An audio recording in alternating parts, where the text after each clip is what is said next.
The best way to start a virtual presentation is to simply get directly to the point, like we just did right now. Yes, we can have a bit of pleasantries like, my name is this, thank you so much for having me here and whatnot, but we need to limit that to about 30 seconds. Now, I'm a big fan of using attention grabbers to open our speeches, like using props, humor, or shocking statements, but they might not be the best for an online presentation. Because the problem is that when we are watching a presentation from home, our attention spans are usually smaller and we have so many more distractions around us.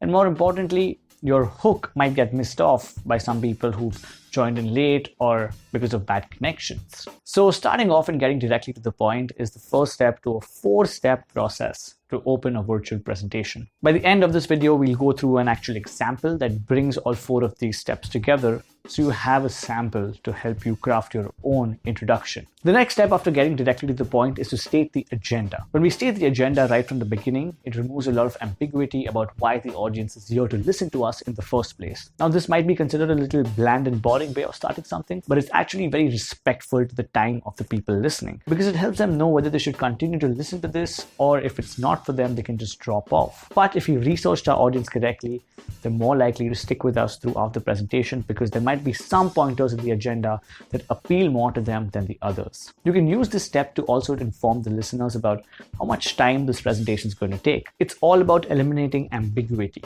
The more clear the audience is on why you're here and what value you're going to provide to them, the more likely they will be engaged with your online presentation. The third step is one of the most critical ones, and it is WIIFM.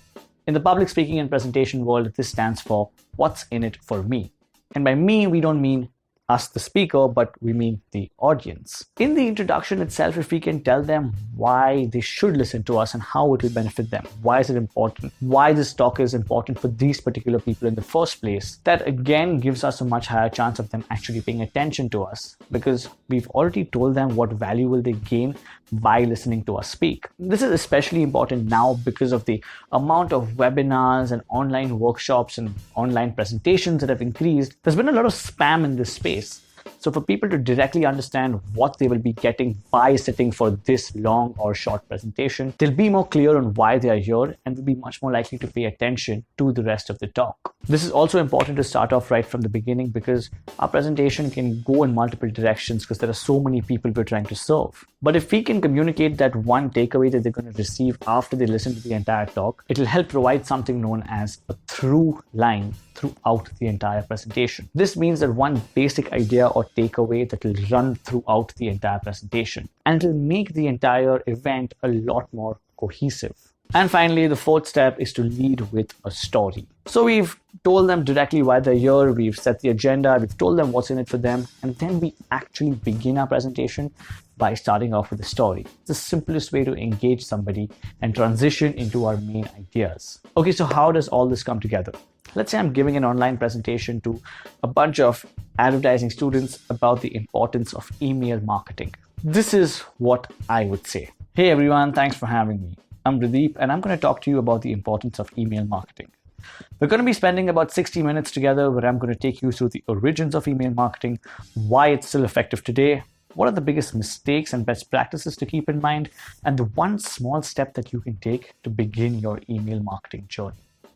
If you are considering taking your advertising career to the next level, understanding the depths of email will be critical to help you succeed, as it's a medium that's proven time and again to be highly effective and revenue generating.